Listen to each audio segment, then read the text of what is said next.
Welcome to another edition of the Sim Racing Garage. I'm Barry Rowland, and in this episode, we'll be reviewing the Thrustmaster TGT wheel kit.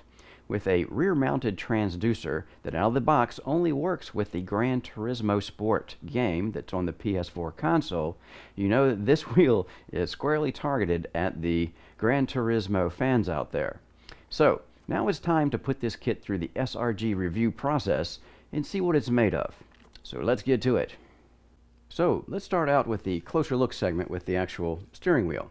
Now this is a 280 millimeter wheel, and actually personally I would like to see something maybe a little bigger in an oval like this, but it works. You know, it doesn't really cause any problems when you're using it. But I just, you know, thought they'd have something a little bit bigger, but it does the job. And this is a leather wrapped wheel here with a piece of plastic on the bottom here. And again, this is normal Thrustmaster fare, I think. The leather is, it smells like leather, but it's really hard. It doesn't smell like the nice leather that they put on the G29 wheel. I really like the leather on that one. But it's nice and hard though, and it gives you a good surface to let it ride through your hands when you're doing like drifting or doing like rally driving. So that's important, obviously. So yeah, for that job, it gets it done fine. I just like to see something a little bit bigger, a little bit more realistic. But again, this is pretty much standard fare for the Thrustmaster wheels. Now, the only caveat I have to this rim part of this wheel is that the stitching on the back here, on both sides where the actual shifters are. And when you're shifting, I'm usually like this. I don't know how you guys are doing it, but my fingers are like this, and I'll use my middle finger there to do the shifting. And then I put it back in. And then you're kind of moving around. But there's like this, you're not going to be able to see it, but at least I'll show you where it's at.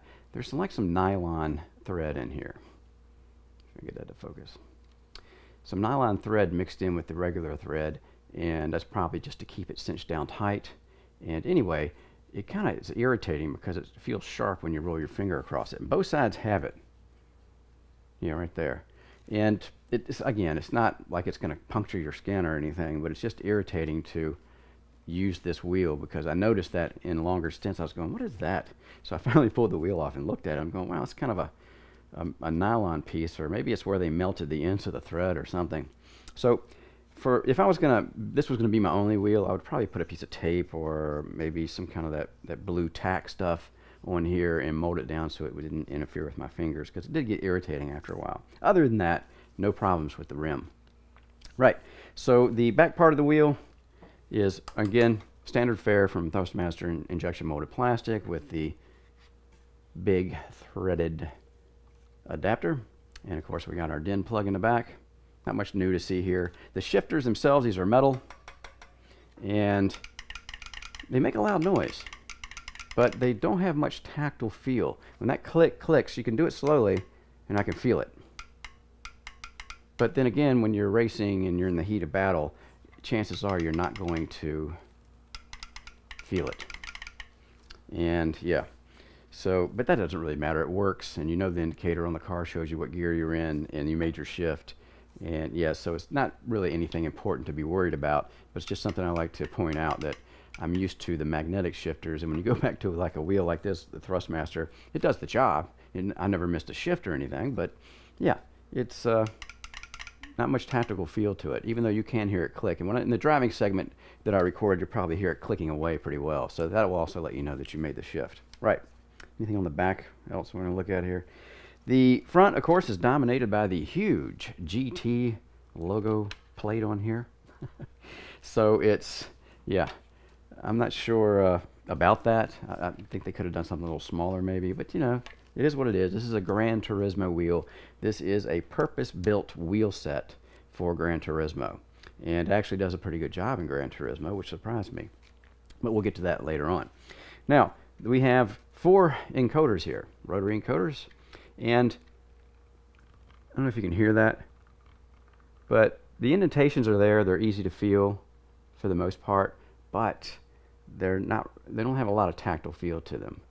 But it's enough to let you know, and most people are going to be driving with their bare hands anyway on this wheel, so it's enough when you're using your fingertips and bare hand. If I had gloves on, it might be a little more difficult for feeling where I've made the indentation move. And that's important, obviously, when you're doing something like adjusting your brake bias or traction control, something like that. So you want to be able to feel it. Right. So we've got a press here too. So there's actually 3 different assignments we can put on this in a PC. So that gives us 12 inputs just on the encoders. Now also, we obviously, it's a PlayStation wheel, so we have the usual diamond, square, circle, and X, and we have our OP and our R2s and L2 buttons for the PlayStation, but all of these buttons map to the PC really well. Didn't have any problem with anything. They all work fine, which I was worried at first about that, because when I was in Gran Turismo, some things wouldn't let me map a button to it on this wheel, and I'm not sure why that is. And I had the latest update for Gran Turismo Sport, and yeah, it's one of those things. You know, typical console kind of thing. It's all locked down. It's all proprietary as far as game and development goes. So yeah, it's one of those things where you really can't get around most of this kind of thing if you run into it. But you know, it mapped enough stuff for me to use it, obviously. Right, just a little disappointed it didn't, you know, some of the things didn't map. Right, so anyway, we've got 2 little thumb sticks here, or joysticks, right here. And they worked fine as far as navigating through the Gran Turismo game. Everything worked fine on that. Never had a problem. The thumb pad here worked fine, or D-pad. No problems with that. So everything worked and functioned just as well as I expected it to coming out of the box. Now I've read that some guys get these things and they have problems with the shifter, or maybe a button doesn't work, and you know, there's no way for me to tell when something's going to break or how long it's going to last. I can only, you know, see how it's made and go on that, and even that's an assumption. You just don't know. And it's kind of a luck of the draw when you buy these wheel sets, and that doesn't mean just Thrustmaster either. It's Logitech, it's Fanatic. You know, you just don't know if you're going to get a good one out of the box or not. But most of the time, I think people do.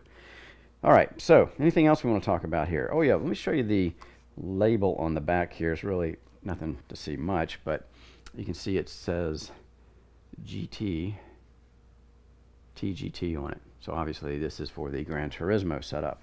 Right, nothing much else to talk about here. I'm probably not going to pull this wheel apart because it's just going to be a PCB board in here, and yeah, not much to see there.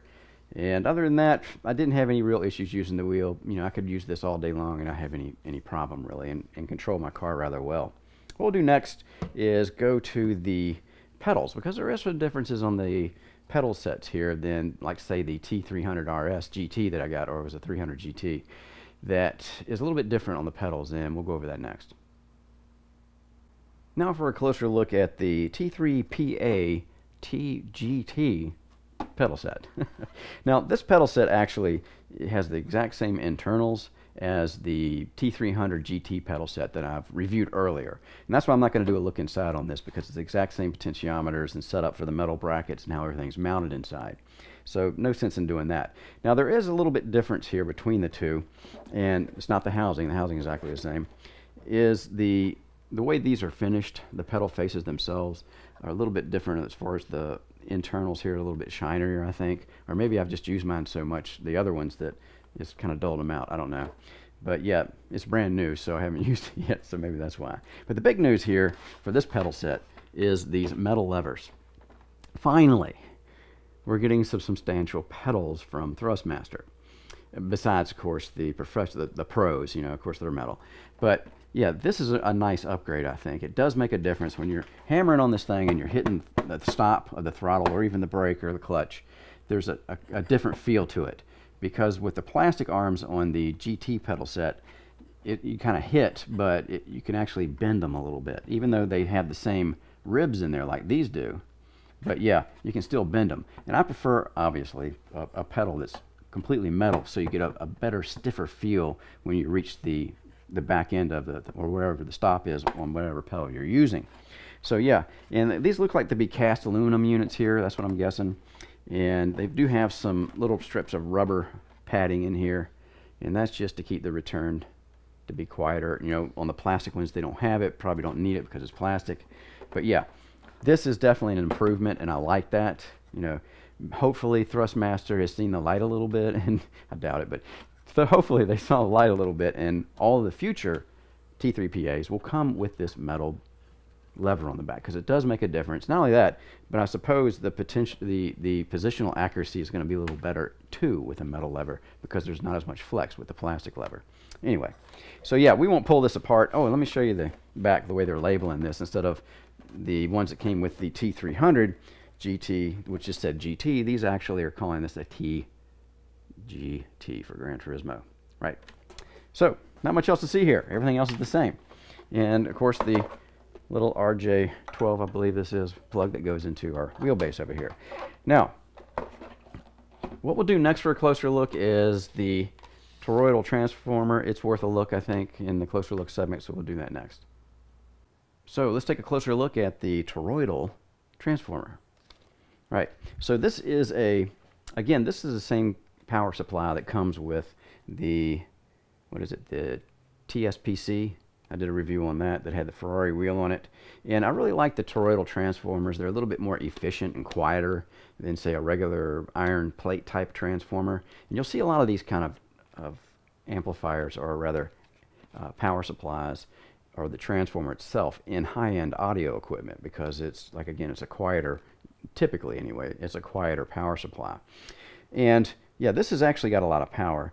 You can see here on the label here, it's actually putting out 24 volts, and that's at 4 amps.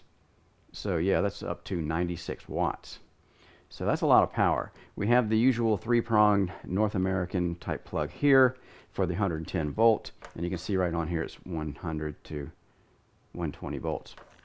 And yeah, it's got a nice ferrite piece here to cut down on the EMI, and we've got one over here, so it's a very nice cable here for the power.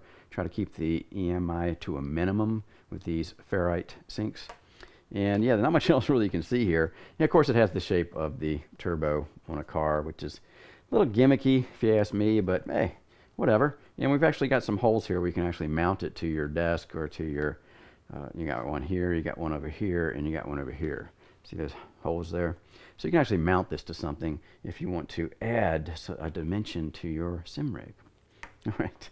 So again, not much else to see here. Actually, I'm going to do a look inside on this, because last time I said I was going to do it on the T300 review, the T300 GT, and I got some flack because I ended up not doing it. So we'll just go ahead and take a peek at it. It's not much to see really, but anyway, we'll just take the covers off and take a peek at it and see what it looks like when we get there.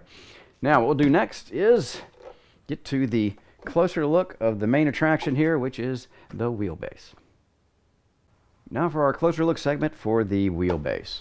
The main attraction, as far as I'm concerned, of this wheel, or this wheel system. And first off, the cover is finished in a kind of a mattish, but it's very, fingerprints and scuffs and stuff, it kind of attracts them rather easily. But, you know, it is what it is when you get these kind of wheel sets. It has the standard fare from Thrustmaster as far as the wheel mounting lock ring here, it fits onto the adapter, obviously. And the screw, they're still going with the screw to lock this down on the wheel. And you do need to use the screw, because, yeah, if you don't, it will come loose on you. Right, not much else to see as far as, you know, we got the usual buttons. You can change your modes from PC to the PlayStation 4. And of course we've got our L3 and R4, R3 buttons on the front faceplate here. Not a whole lot to see. And of course everything inside is what we really want to see with this wheelbase rather, and we'll get to that. We've got these rubber pads here, which are typically plugs. And I'm not sure what those are, but we'll find out once we do the look inside. We've got this big vent. You can actually see the motor on there. Now, it kind of reminds me of the way the motor is mounted on the TCPC wheels, and maybe even the TW. I'm not sure about that one, but yeah, we've got some good ventilation here. As you can see, that motor is right there at the top, so all the air is going to rise right off the heat that motor is generating, which is a good thing. And the fact that we don't have the power supply mounted inside this wheelbase is also a big plus, because they generate their own heat. Right.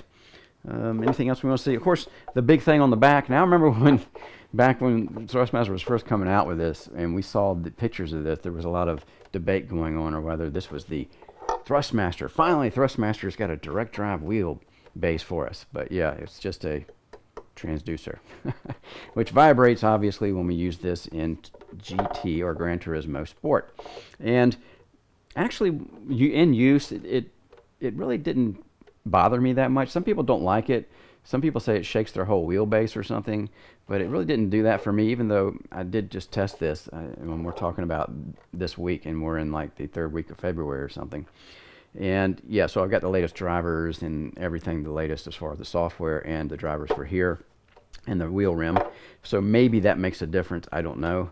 But yeah, it didn't really bother me. It actually felt pretty good on the gear shifts and the rumble strips. And when you went to a game that doesn't support it, like I was running on the PC, I kind of missed it actually a little bit. It didn't seem to interfere. And that's the biggest fear for me, was this transducer here is going to be vibrating and interfering with the force feedback that we're getting off the steering shaft here. It's kind of muddy things up a bit, but it really didn't feel like that once I was actually driving it in actually the Grand Turismo Sport. And I hadn't driven actually Gran Turismo Sport in a long time, and I was pleasantly surprised actually with Gran Turismo Sport, but I'll talk more about that in the driving segment. Of course, on the back we have the standards as far as the connectors for our 24-volt power supply and our USB, and of course our pedals and shifter. And yeah, this actually has a lot of weight to it. I wanted to, let's go ahead and put this over here and just see how much this thing weighs, because this transducer on here, being basically has a big magnet in it, obviously, definitely adds some substantial weight to this compared to the other bases I've had. Yeah, so that's 9 pounds 4 ounces, and that's like 4.1, almost 4.2 kilograms on this. And I know you guys can't see that, but there it is there. So yeah, it's pretty heavy, and that's the first thing I noticed when I picked the box up when it got to my door. I said, "Geez, this thing's heavy. What's on this?" But yeah, the transducer definitely adds some weight, which is actually kind of a good thing, I think, because more mass to a wheelbase just seems to deliver a little bit better or clearer force feedback effects than one that flexes. But then again, if you look at the bottom here, they're still running with the standard. Got one here and one over here, 6mm screws, right? Instead of having like a third one or maybe 2 more somewhere else, yeah, which would have actually given us some more solid mounts. But you can screw this into like a wood desk, or I could have screwed this in, which I did screw it in on my P1 rig, and also run the front clamp, which will help a little bit with it. Clamps aren't anywhere near as good as screwing or bolting down a wheelbase on your platform, obviously. But anyway, it wasn't that bad. We've got some big thick rubber pads here on the bottom and up here at the top where it's going to butt against the edge of the desk or whatever it is you're using to mount this to. And we'll go ahead and take a look at what they're calling this, or at least how they're the label on the back, just so you guys can see I showed you the label. Right. Yep. So other than that, not a whole lot to see from the outside. But we are going to actually go ahead and get our inside look, and we're going to start with probably this toroidal transformer, because that's going to be quick. But you know, me taking this apart, it takes a little bit more time showing you guys how it's coming apart. And I'm actually interested in finding out how this transducer is wired inside, because I was thinking it would be nice if we could run this as like an extension off of SimVive, Sim Experiences software, and run it off a sound card and actually put like a gear shift on here or engine RPMs or whatever it is that you want to put on there, and just by wiring it into another amplifier, which should be simple enough, but it depends on how they have it mounted in here, if it's going directly to a circuit board, that kind of thing. But we'll see that once we get to the look inside segments of this review.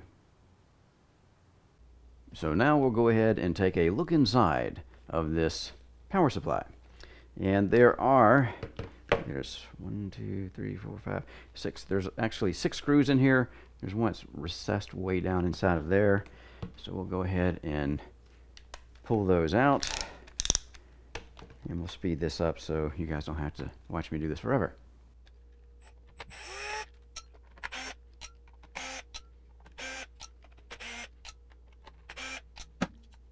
So I just wanted to show you the kind of screws that they're using in here. And this is that aggressive thread that we always see when we're attaching plastic parts together. Right, so let's go ahead and get the top off of this.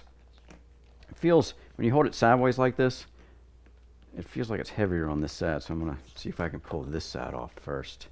See how that goes. I'd like to wiggle it a little bit as I'm pulling it up. Don't want to hang anything up. Take a look. Yep.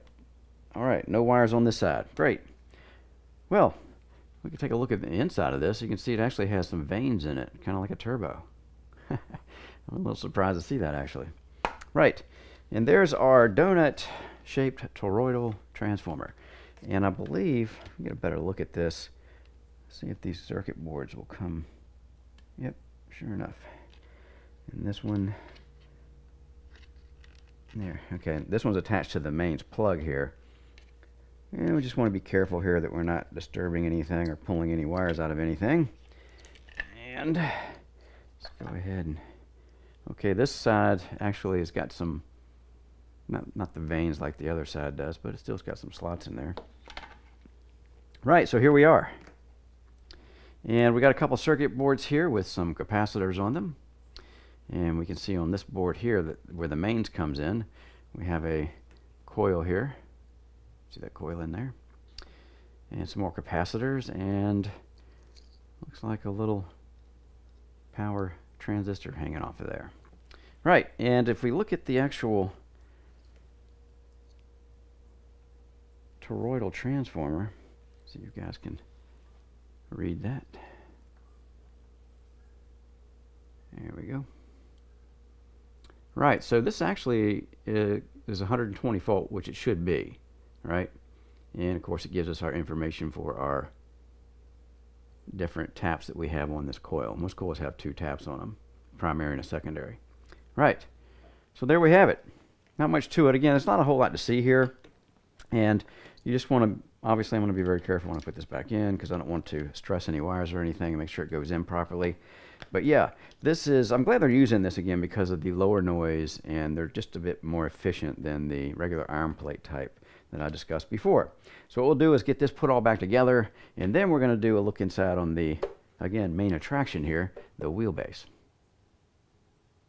All right, now we can actually do our look inside segment for the wheelbase.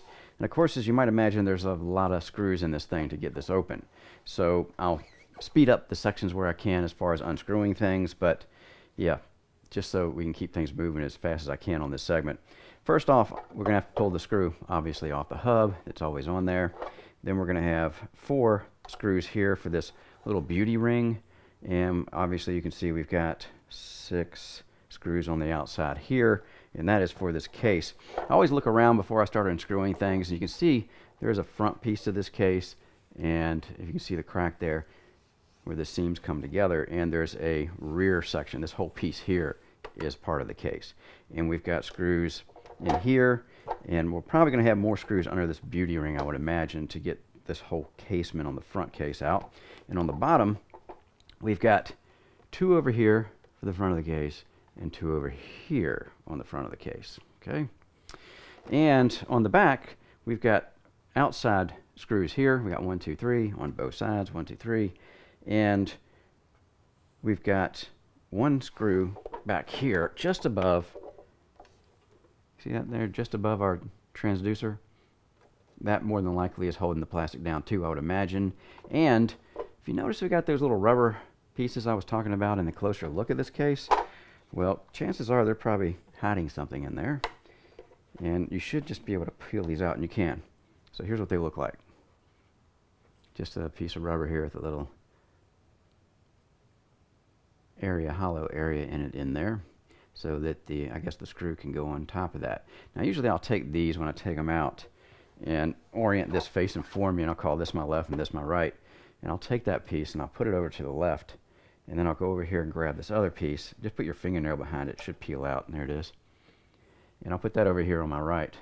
I'm going to use this in case I have to flip this over. I don't want it on the rubber here because there is a small chance it could scratch it. And of course we have our dish here. So let's get to it. First thing we're going to do is take this screw out and the 4 screws that are holding what I call the beauty ring on. Okay, so let's get that done.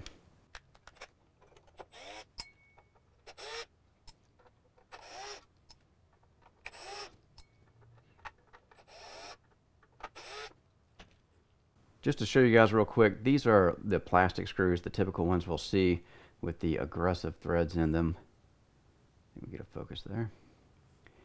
And yeah, we had 4 of those, and I usually group everything together in my tray, a little magnetic tray, just so it kind of gives me a way back when I'm trying to put everything back together. Now that we've got this screw out of the side, this ring should just come right, there we go, come right off. Now before I take it off, I'm also going to look around the corners or the edges here and make sure that there's something I can use to navigate my way back on when I put it back on. You see this little indentation here? That's what that, I'm going to use. That goes on the bottom. And there's the beauty ring. Nothing special here, just a plastic ring. Put that aside. Now, we've actually exposed some screws, and usually that's what that ring does when you take it off. Deep down in here, and those are some Phillips screws. I don't know how well they may. There you go. I think you can see them there. Some of them anyway. So we're going to have to take those out. But before I take those out, I'm going to go ahead and take these outer screws out. But I'm pretty sure I'm going to have to pull those out to get this whole thing off. But we'll go ahead and pull these outer screws off. And there's actually 6 of those. And it's going to take a different bit. Obviously, they're not Phillips.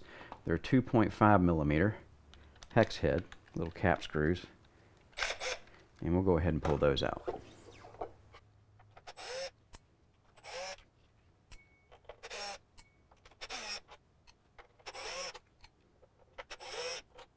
All right, I wanted to stop here and show you guys these screws that came out of the top. You can see obviously they have the same thread because they're going in plastic. I got 3 of those long ones. All right, these came out of the top, and you want to, when you're taking these things apart, you want to make mental notes of this or put them somewhere or even label it. Some guys label them. And these were the other 3 that came out, these little short ones. All right. So you're going to make sure that these big long ones have to go back on the top positions, 3 top positions, and the shorter ones are going on the bottom. Just, again, a little tip there as you're doing this kind of stuff. And I'm going to go ahead and pull these, while I have this front plate and I'm working on the front plate, I'm just going to go ahead and pull those other Phillips screws out of this because I know I'm going to have to get those out before I can pull this whole facade off. Plus some stuff on the bottom, but we'll look at that in a minute. All right, so let me go ahead and do that. Oh, you know what? This is going to be too short because it's a very long reach in there. So I just happen to have a nice super long one. Nice to have the right tools.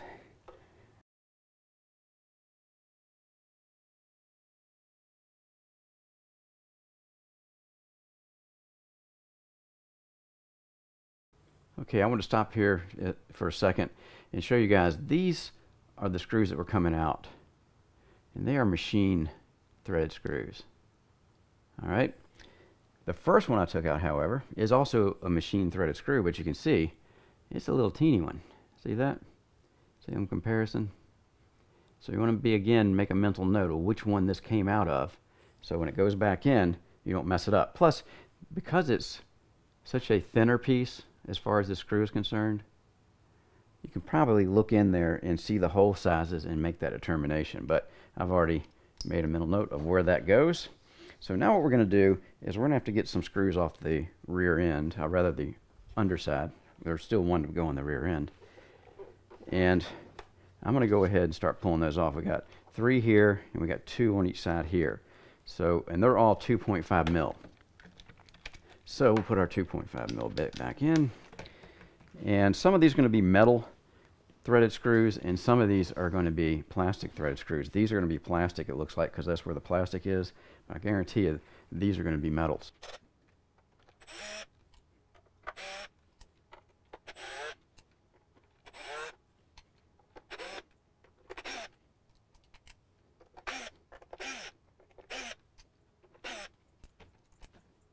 All right, I just want to show you again the difference, and I made 2 little piles here in my tray so they stay together. But like I said, the front ones up here are a fine machine thread because they go into metal. The other 6 that I took along the perimeter off are actually the plastic ones, just like we thought. So we'll keep them in our little piles. Now we've got some more screws to take out. We've got this one right here. I'm pretty sure that's got to come out, that little one. And that's going to take a different bit. So I'll go ahead and grab that. And this is a smaller Phillips. So we'll go ahead and see if we can pull that one out. And you can see again that is a plastic thread on that particular screw. Very small, and it's a flathead. So we'll put it all by itself over here. Now remember, we still have 2 up here in the sides where we took those spacers out, or rather those covers out. So we'll go ahead and grab those. And these are, actually, these are just the same as the ones we took off the front beauty plate. Same threads and everything. Get it to focus there. Okay, so that should be it. Let's see what we got. I think you got to kind of, yeah, lift this off, and it comes off very nicely. And there's the inside of our cover. Nothing really to see here. It's our cooling screen. And the front should come off because we got everything loose, hopefully. So let's take a look. Now remember though, we've got some plugs up here. So I guarantee you there's some wires going behind these. And I usually kind of look behind here when I'm pulling it off just to see. And then there are, I can see them now. And this just kind of slides off. So what I'm going to do is follow these wires over to this circuit board. And then I'm just going to unplug them from the circuit board so I can take this off. Just very gently unplug it. And this other one goes to just underneath that plug. So I'm going to pull that one off. Kind of rock them back and forth to get them to come out. And that, there we go. So you can see the two circuit boards up here and the wires going to them. Easy enough. Let's go ahead and put this over here. And there we have it. We have everything opened up. And now we can take a closer look inside, and actually I'm going to run the motors when I get back. I'm just going to take a little break here in the segment and continue on.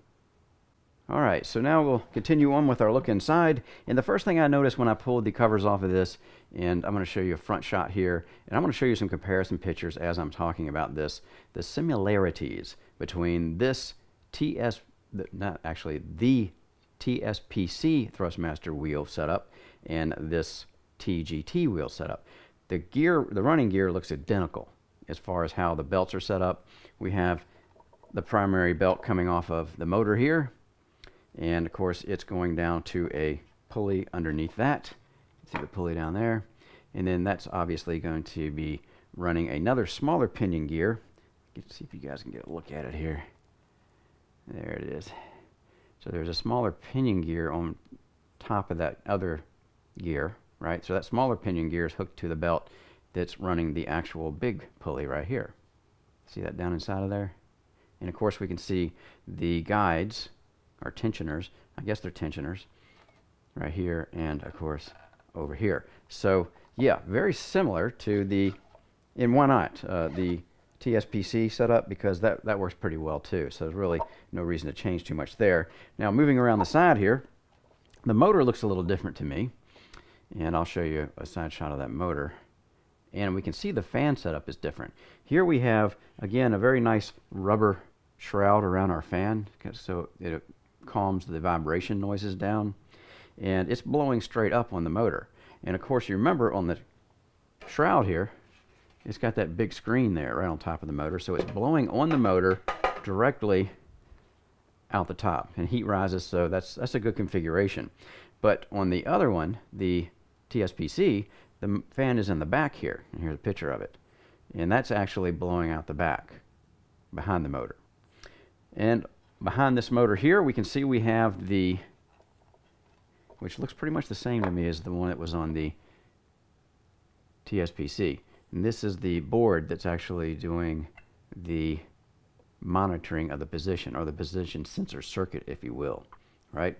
And of course it just goes over here to the board, the main board over on the top over there, or rather on the side. Right, so that's what's telling the position of the motor to the rest of the wheelbase here, and of course to the PCB and the controllers, and telling them what to do. Right. There is a PCB board mounted to the top up here that the transducer plugs into that the TSPC wheelbase doesn't have. And right next to that, this side-mounted PCB, in fact, these capacitors look like they are the same also, because there's a green and a black and a green on the other ones too. Right. So it looks like a very similar setup. It's got a little, looks like it has some kind of a transistor heat sink right there on top of it, and the other one has that too. Right, and if we look at it from this side, we can see the circuit board here mounted on the side just like the other one, and in fact it even has the same power and USB shrouded pieces here that are connected directly to the PCB board. Alright, so it looks very much, again, except for a couple of things, like the TSPC, which again is not a bad thing. it's a very good wheel. In fact, the power supplies are identical that go to them, so I imagine most of this is the same. But the motor, I'm not sure. I'd have to actually just look at each motor because, well, there is a number on this motor, and I think I have a picture of the number on the other one, but this number is not easy to see. It's really faded away, and the way they have these zip ties on here, it's going to be hard to see. Yeah, it's just taking up too much room, but I will show you that that's where the motor numbers are. I don't know how well that's going to show up. Right over here. Anyway, I'll check that when I look at my pictures. I think I have something close enough that I can tell that. So, yeah, very similar, except for the cooling solution. I kind of like this cooling solution better because it's blowing directly on the motor instead of a case fan sitting back here. And I see why they moved it, though. It wasn't for the side. I don't think it was as much for it's a better cooling solution as we've got this guy sitting on the back, this big transducer, right? That takes up a lot of room back there, so obviously there's no room for a fan back here. Now, speaking of the transducer, I mentioned before that it'd be nice if we could actually find a way to wire into this, the transducer itself. See the wires coming off of it there? Right in here. Okay, so that's the wire header for the transducer, and it's going down a cable, and it's just kind of looping up and coming on back over the top here and plugging in the back of this PCB board on the top.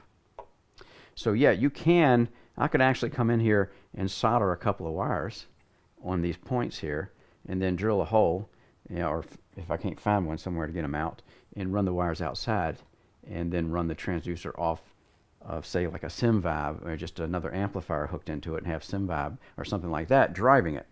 But there is a concern here that you want to make sure you don't overpower it, so I'd have to find exactly what the power is, and that probably would take the transducer off, pull it all apart, and find out what the power ratings are on it, and then I could make sure that whatever amplifier I'm using doesn't exceed that, so I don't feed too much power back into this board here, right? So yeah, I don't even know if that would work or not, to be honest, but it's something that if you really wanted to have that transducer on there for maybe shifts or something like that and use it at PC, it looks like it's doable to me. Right, so if you don't use it all the time on PlayStation or use it very little, you could actually unplug this right here, so it wasn't sending any power at all to the board, just to the transducer. Right, just thinking out loud here, there's different solutions I would do. Now, let's go ahead and plug this in. Go ahead and get it off my rag here, and we'll take a quick look at how the wheel is working here. And actually, I'm going to see if we can't come in a little bit for that. All right, and of course we have our power supply. Plug that in first because USB makes this thing sing or take off. So we'll get the power supply in, and I'm going to have to hold this because you see how loose it is there. I don't want it getting hung up some way, so I'll be holding that while I'm doing these little demonstrations here. Right, so as soon as I plug this USB in the back, it should go ahead and fire up. So let's go ahead and do that real quick. See if I can grab it and show you this before it does it. There it goes.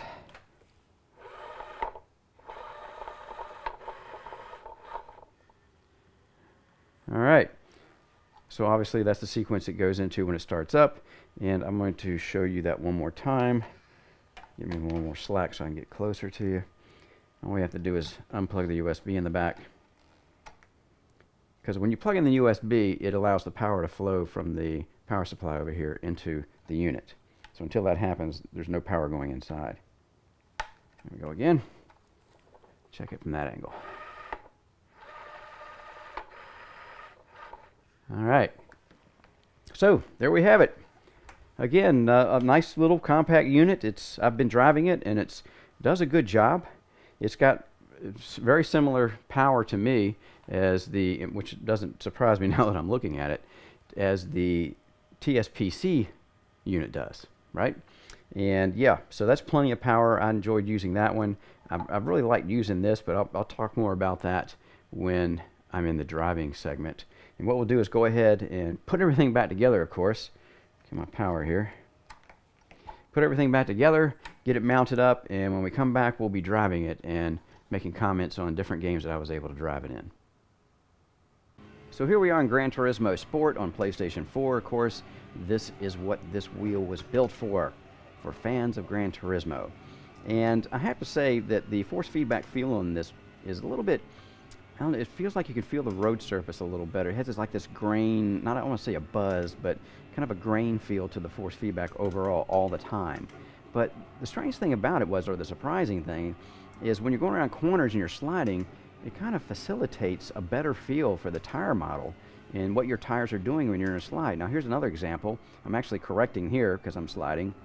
But I could still feel the tires contacting the road surface even though we were sliding the whole time, like you can in real life. Now, the reason I say that is because in games like Assetto Corsa, iRacing, and some other games that I've played, it just like when you get into a slide, when you first enter a slide, it's like you hit ice all of a sudden. And of course you're correcting based on the force feedback and the orientation of what you see on screen, and then once you gain your traction again, you start feeling the tire again against this road surface. But here, it doesn't work that way. You can actually get a good feel and correct even better, I think, for the slides. So I really actually enjoyed that sensation that they have here in Gran Turismo, much to my surprise. And of course, this is more of a console game, so yeah, there's a lot of bumping and revving going on. But I found that I had a lot of fun driving this thing. I drove it for a lot longer than I thought I would when I first started it. The transducers does what it's supposed to do. I was a little concerned that you couldn't adjust the strength of it, but I think Thrustmaster has it dialed in pretty good, and it doesn't really muddy up the force feedback. I tried it without and with, and as soon as I had it off, I turned it right back on because I actually enjoyed the gear shift and the bumps that you were getting through it, and it really didn't muddy up the force feedback much, maybe because of that little grain feel we were getting. So anyway, they did a good job here for Gran Turismo, putting those two things together. Now here we are in iRacing at Sebring, my favorite testing place, and obviously you're gonna see me put this thing in a slide, and again I'm feeling for that ice again, and here it comes. Yep, right away. It's like you don't have a lot of control. You lose communication between tire and road surface completely, and that's not what happens in Gran Turismo. And I've been driving these other games so long, and I haven't been in Gran Turismo for so long that it actually took me by surprise. And of course, it's a smoother overall force feedback feel in these PC games, which also brings me to the point that, yeah, this wheel feels just like the TSPC wheel to me in the PC games, which should be no big surprise because we're using the same motor here, we're using the same encoder on the back, or position sensor if you will, we're using the same belts, the same pulleys, so yeah, it should feel just like it, and it does. And here we are in Assetto Corsa 2. Again, no problems with the wheel, easy to set up, and the typical Assetto Corsa force feedback that I usually expect to feel when I'm using a Thrustmaster wheel, be it the T300, and more so if I'm using the TSPC, or here we are with the Gran Turismo wheel, feeling the same thing. Again, just getting the job done. I think this wheel has plenty of force feedback at 40 watts, the motor, and the way that the torque is amplified by the belt system and the gear system they have in here, that yeah, it's going to be ample torque for most sim racers out there. And if you want anything more, obviously you're probably just going to go ahead and move up to a direct drive wheel. But again, just gets the job done, and I'm just driving it in different games to see what the differences are.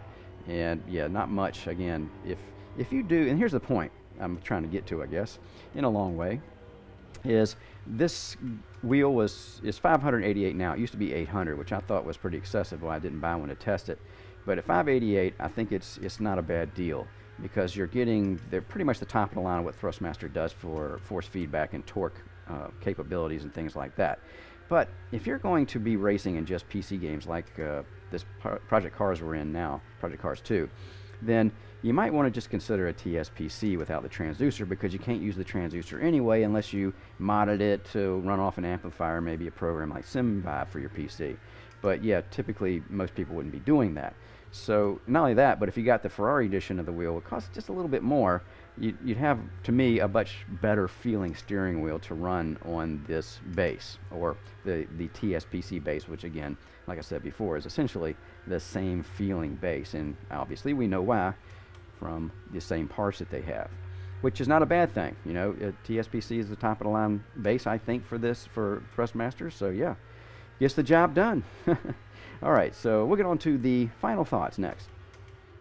Final thoughts on the Thrustmaster TGT wheel kit. Thrustmaster markets this wheel squarely at the Gran Turismo fans out there, and it does a good job running in that game. Now, when I was using it in GT Sport, it gave a pretty good force feedback performance, I think, at least as good as other console games I've tested. It did feel a little bit on the grainy side, but I was surprised really at how good the tire model felt in GT or Gran Turismo Sport.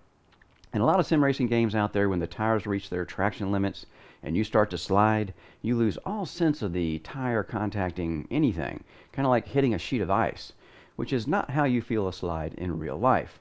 If you slide in a real car, you lose some sensation of the tire contacting the road surface, of course, but not all of it.